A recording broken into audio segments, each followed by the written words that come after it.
Kai, kaixo, tarratsaldeon guztioi. Eh, Gaurkoan zer da eta zertarako balio du bizumen itzaldia ikusiko duzue, bale? Bueno, betiko moduan, itzaldian zehar kezkaren bat edo zalantzari bat izan ezkero, komentarioen atalean idatzi mesedez, eta noizean behin, begiratzen joango naiz eta zuen zalantzoiek argitzen saiatuko naiz, bale? Bestela hitzaldiaren amaieran guzti hauek erantzuten saiatuko naiz. Bueno, hitzaldiarekin hasiko naiz. Gaurko hitzaldia bizun aplikazioen inguruan izango, bale? Bueno, bizunen aplikazioaz ez da bizun berak ez da aplikazio konkretu bat, baizik eta, ordaintzeko sistema da eta sistema hau banku ezberdinen artean sartuta dago, bale? Beraien aplikazio edo sistemetan sartuta dago eta bakoitzak bere bankuarekin sistemanen bitartez ordaindu dezake, bale? Azkenean hor pixkat orokorki hitz egin da, sistema hau telefono zenbakiak erabiltzen dituzte, bale? Bakoitzak bere telefonoan bere bankuko aplikazioa instalatuta izan behar du, eta diru mugimendu hori, bale? Telefono zenbaki batetik bestera joaten da, laburki esan da, eta telefono zenbaki bakoitza, nola bere aplikazioarekin, bere bankuko aplikazioarekin lotuta dagoen, bere kontu korrentarekin ere lotuta dago, era berean. Beraz, fisikoki ez dugu beste pertsonaten kontua behar, baizik eta bere telefono zenbakia, eta gero bankuko sistemak bere lana egiten duten nolabait, telefono zenbaki bakoitza bere pertsona horren kontuarekin lotzeko gero, bale?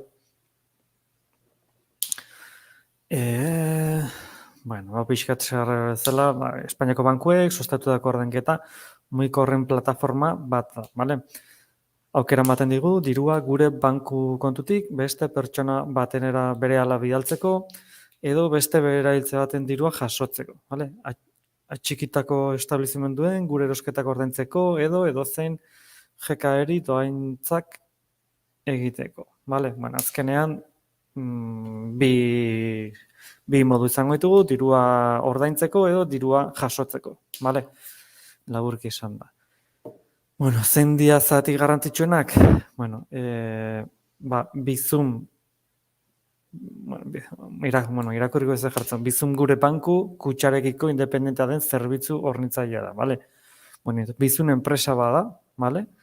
Eta sistemak egiten duena da, banku bakoitzak bere sistemetan bizum sartzen du hortartean, bale?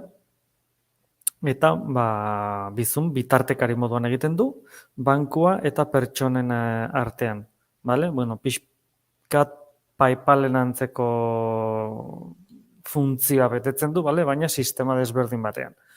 Beraz, kasu honetan, bizuma enpresa bada eta bankuak beste enpresa dira, bale? Bizum ez da banku zehatz baten aplikazio edo zerbitzu bat, baizik eta bizun enpresa propioa da, eta bankuek egin dutena da, enpresa honen aplikazioari bizum beraien sistemetan nolabait sartu, bale? Erabiltzeko behar duguna da telefono zenbaki bat, bale? Beti aplikazio erabilizateko bai edo bai telefono zenbaki bat behar da, eta dirua ordaintzeko garaian, hor badaude kondizio batzuk, bale? Gutxienez 50 zentimo euro ordaindu daitezke, gehienez 500,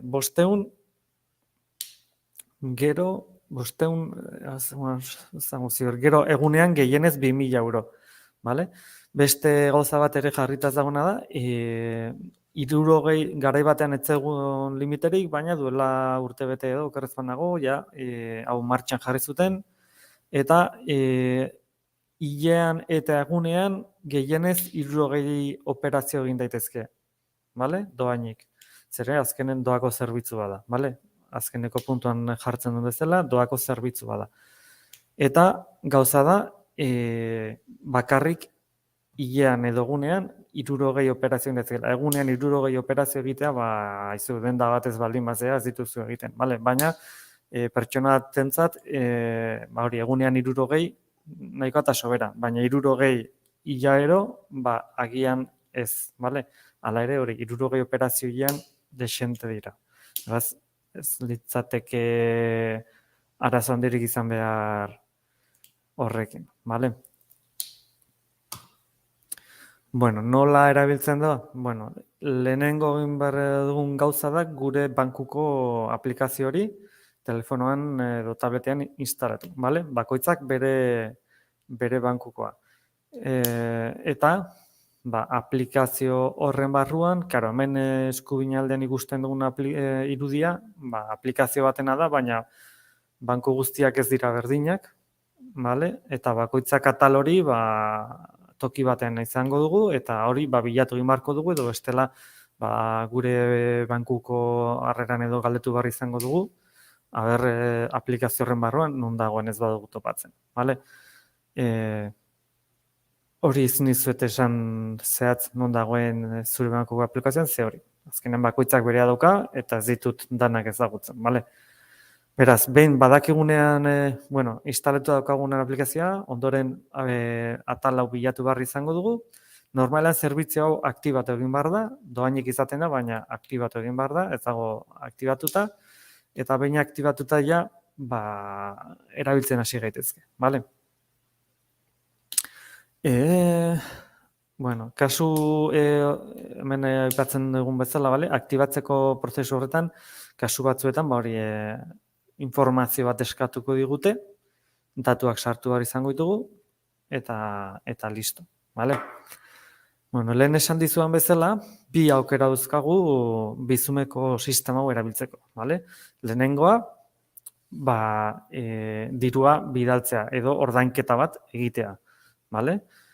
Kasu horretan, aukera hori aukeratzen baldin badugu, irudian ikusten duzen bezala, kasu honetan behintzat, goialdean, enviar dinero dirua bidali jartzen digu, baina hori ez da garrantzitsuena, garrantzitsuena ondoren dator, bale? Nore bidaliko diogu? Pertsona horren telefono zenbakia jarri beharko dugu, bale? Dirua bidali nahi diogun pertsona horren telefono zenbakia. Gero, kasu horretan, telefonoako agendan baldin badaukagu, bertatik aukeratu ezakegu, bale? Bestela, ikusten duzu bezala, telefonoa sartu ezakegu eskuz, bale?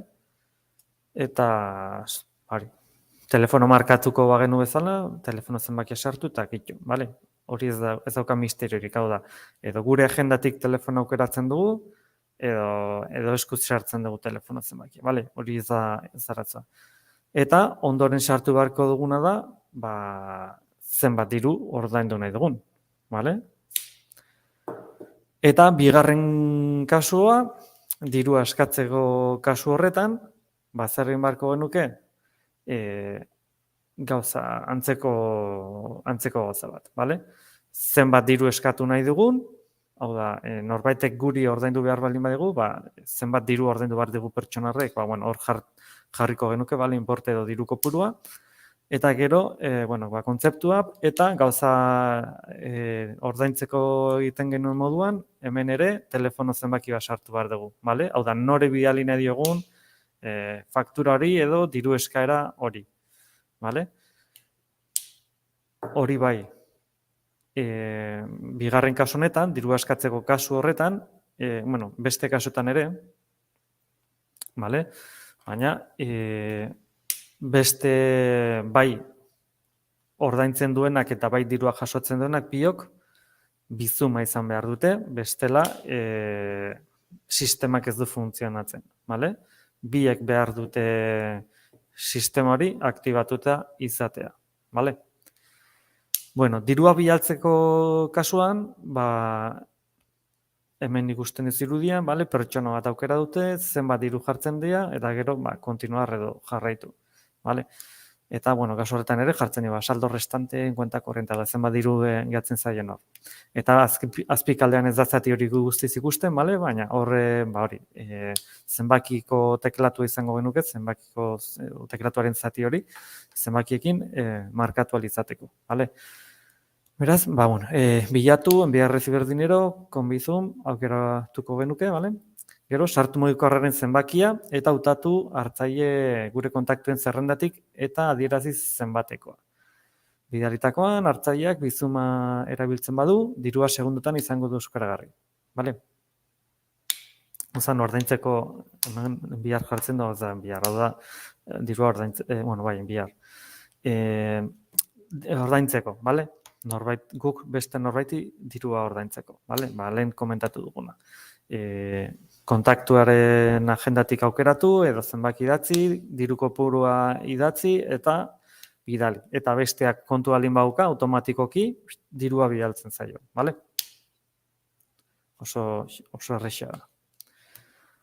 Bigarrengo kasua dirua eskatzean hau da beste norbaitek guri ordaindu behar balin badigu, bale? Aukerari bilatuko nuke, bale? Solicitar dinero con Bizum. Gero mugikorraren zenbakia sartu edo hartzailea aukeratu gure kontaktuen zerrendatik eta zenbat diru eskatzen digun idatziko dugu, bale? Eskatutakoan hartzaileak eskaera hori onartu beharko du dirua jaso ahal izateko, bale? Oda guk behin eskaera egiten dugunen, beste pertsonari mezu bat iristen zaio, nolabait, bale? Eta pertsona horrek diru eskaera hori onartzen duenean, bere kontutik diruak kentzen zaio eta gure kontura iristen da diru hori, bale? Baina hemen ere, biak behar dute Bizumeko aplikazio hori instalatuta izatea, bale? Azkenean, Bizum lehen hasieran aipatu da bezala, bitartekari moduan egiten du, bale? Batetik hartu eta besteari pasatzen dio, eta listo. Eta norbaitek kontua ez baldin bauka, ez zaio dirua inori kentzen, bale? Bueno, oizko galdera batzuk erantzuten saiatuko naiz, dakit zuen kasuan zalantza hauek dituzuen edo ez, baina, oizkoak izaten diran batzuk aipatuko ditugu. Zer gertatzen da beste pertsonak Bizunik ez badu? Plataforman altan eman da ez dagoen norbaiti Bizum bat egin ezkero, dirua ez da inoiz aterako gure kontutik, bale? Oain aipatu dizuen moduan. Bai dirua ordaintzeko edo dirua jasotzeko, bi kasuetan, bi pertsonek kontu hori izan behar dute, bale? Zenbat denbora behartu dirua Bizumetik iristeko? Hartzaileak Bizuma da bauka, segundu gutxitan iristen da, bale? Interneteko konexioaren arabera, segituan, bale? Zein da Bizum baten eta transferitza baten arteko aldea? Bizumekin hartzailearen telefono mugikorraren zenbakia bakarrik behar dugu. Ez dugu enpresa baten edo pertsonaten kontu korrontearen zenbaki hori behar. Beraz, zentzu horretan oso erosoa da.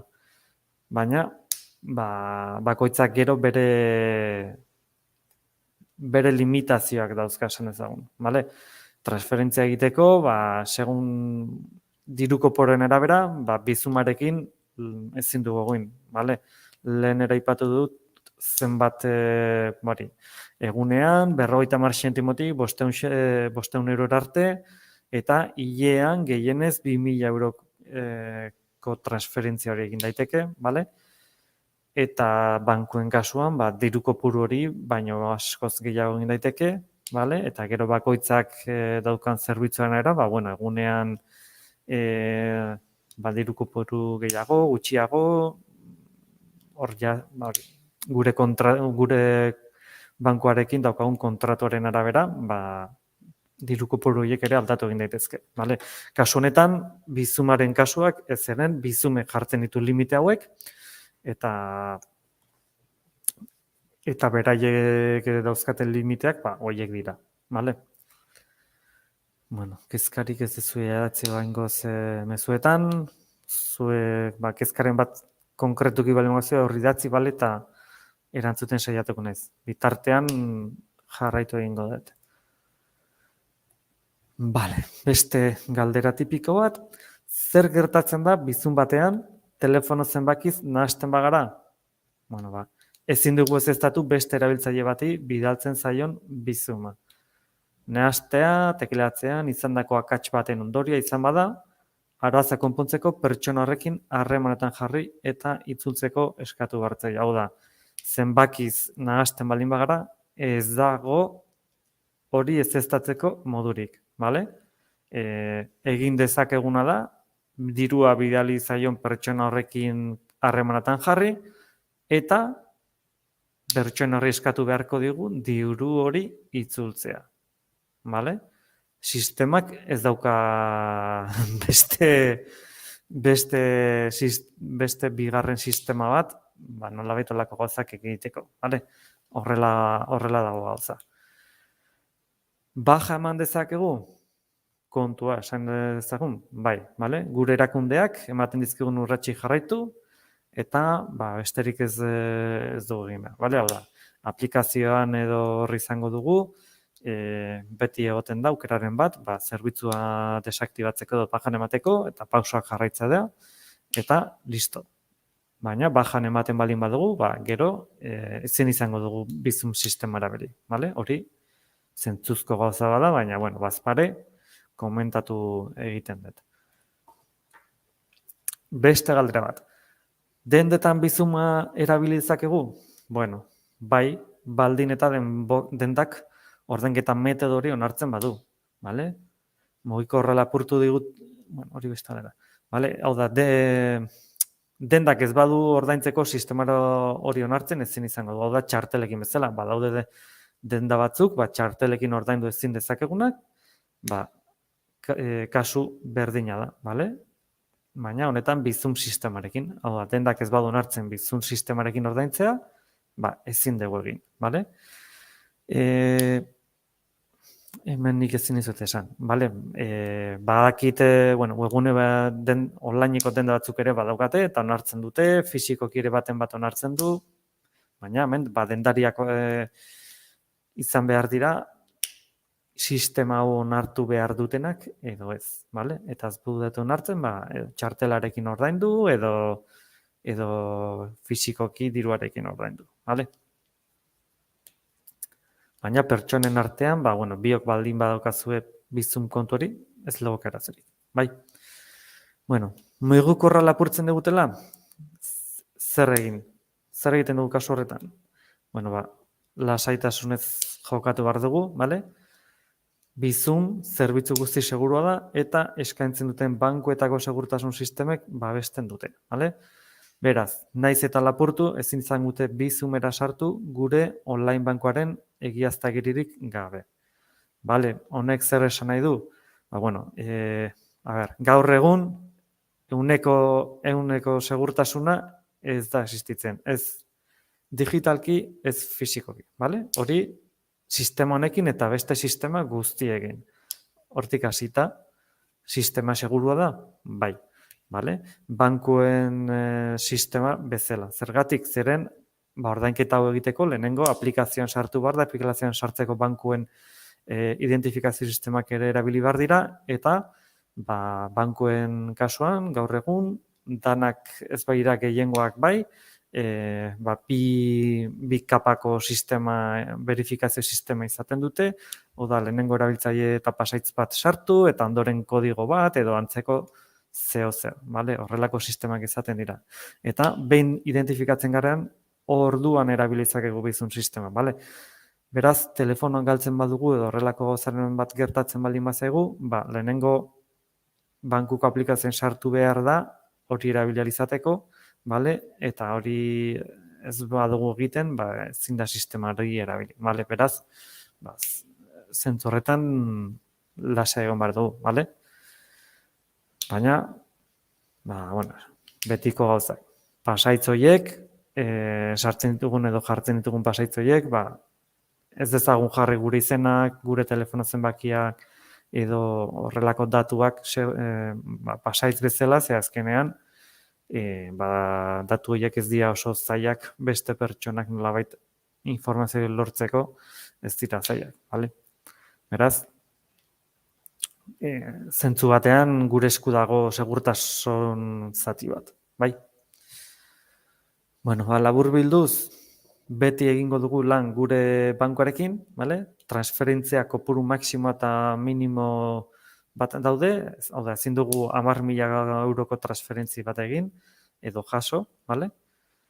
Eta, bueno, dirua bidali eta jaso ezakegu, bale? Bi funtzio horiek dauzka bizumek, hau da, guk dirua jasotzeko edo ordaintzeko, adibidez lagunekin edo bazkari bat, afari bat egiten baldin badugu, batek ordaintzen du guztia, banan zati bat ez ordaintzen ez egoteko, eta gero bakoitzak ordaindu duen pertsona horri bizun bidez, bere zati hori bidaltzen dio, bale? Bestearen bizumari. Eta, bueno, segurua eta bere aleko da, bale? Momentuan egiten da, bankuko transferentziak badekizue,